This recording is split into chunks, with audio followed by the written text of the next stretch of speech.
Hi guys, it's Glenn here. In this video, I'm going to show you how to hide and unhide a folder. So, we will create a new folder now and I will be showing you how to hide and unhide this folder. So, let's create new in folder. We'll name it to hide.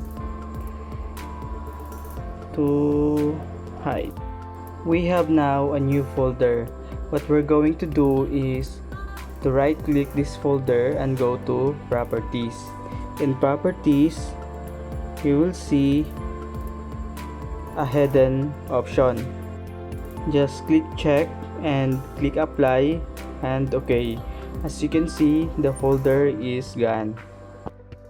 In this way, you will be able to hide some of your files, especially if you are not the only one using your computer in your house, so you can do this to hide some of your files.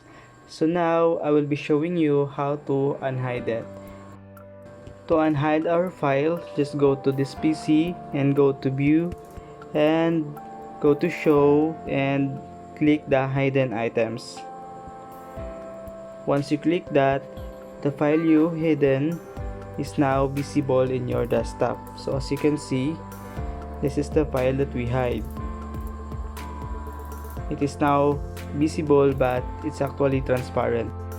The next thing we will do is to right click the folder just like what we did during how we hide this file.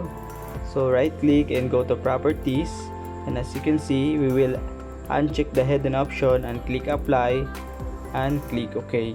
This will restore the files completely. So that's how you hide your folders in Windows 11.